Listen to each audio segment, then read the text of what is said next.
Where is heaven? That is the question that we're exploring today as we respond to the questions that you as a congregation have asked us. Where is heaven? What a great question. I think it's a question we ask from when we're very, very tiny to when we're much older. Where is heaven? Wouldn't it be wonderful if we could just open the door and have a sneak preview, have a look in, see what it's like, or catch the number 37 bus and make our way there for a day. But of course, heaven is not quite like that. There's a lovely story that many of us will know that explains death to children. It's called Water Bugs and Dragonflies. And in this lovely story, you have these water bugs kind of working their way around the bottom of the pond, getting on with their daily lives, being really busy, when they notice that every now and again one of their number starts climbing up a stalk, leaving the pond and disappearing. One of the water bugs says to the other, "I wonder where she's going." And so they make a pact, a deal with one another. Next time one of us leaves, we'll come back and say where we've been, say what it was like. Anyway, the very water bug who suggested that suddenly found itself, without quite understanding why, climbing up the stalk, all the way up and out of the pond, until it landed on a lily pad. When it awoke, it found it had beautiful wings, and it swooped and flew and watched the beauty of this new place in which it had found itself.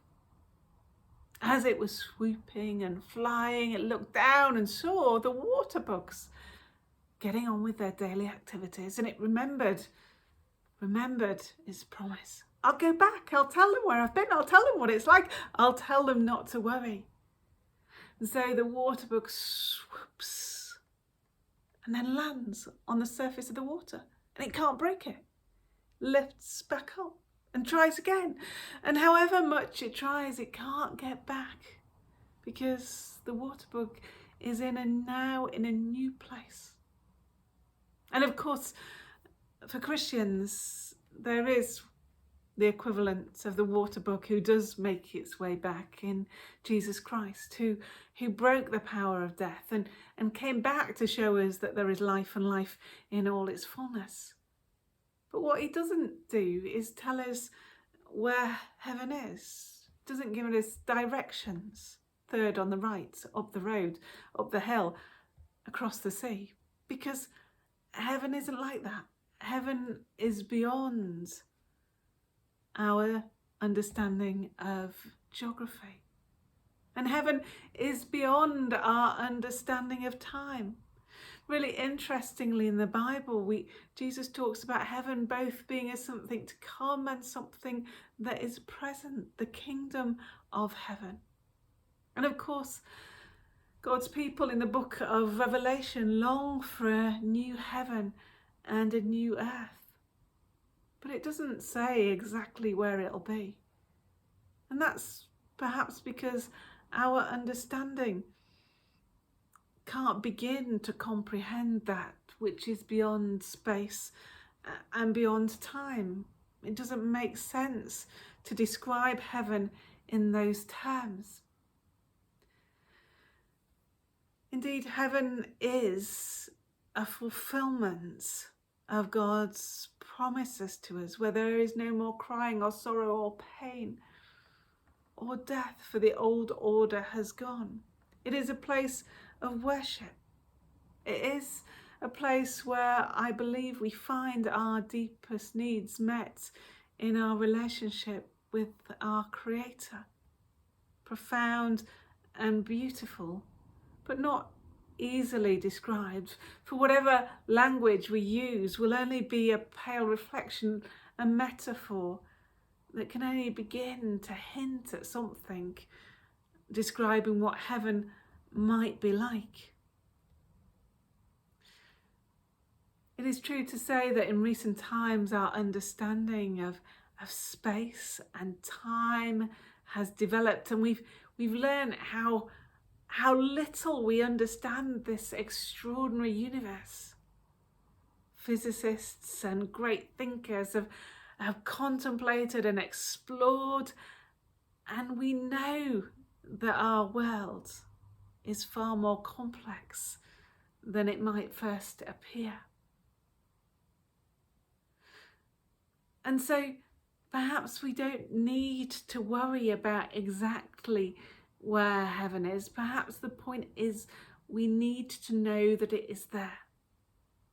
And it is there both somehow in our own reality, as the kingdom of heaven is made manifest when we encounter one another in joy and generosity and compassion and kindness, all pale reflections of what heaven will be, but nonetheless a kind of indicator, a kind of foretaste. And I think it's important that we hold on to this, because there are certain traditions and certain backgrounds where people have been so focused on heaven as something over there, almost like an escape plan. You know, we're here on earth and we have to put up with it and we have to do our best and we have to believe in Jesus, and then it'll all be all right because we can escape to heaven. That's not really how Jesus sees it. If we see it like that, well, what is the point in us caring for one another, caring for our planet, caring for the future? Because of course this creation is meaningless in comparison to what is to come. That's not how Jesus sees it. Jesus sees the world that God has made and loves it as it is, and gets involved in it and brings about change and difference, bringing about the kingdom of heaven here in earth. And so we are called to follow that example, to be people who bring a foretaste of heaven into the lives of those around us, into our community, into our families, into our homes, into our church. And so perhaps there is an answer to the question of where is heaven. Heaven is seen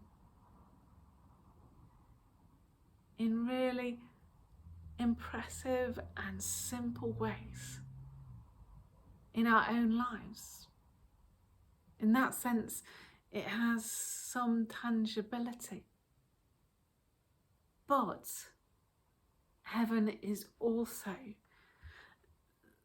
the promise of the reality that beyond our understanding of space and time, through Jesus and his death and resurrection, we might fully experience what it means to be loved, held, and accepted by God in this life and into eternity.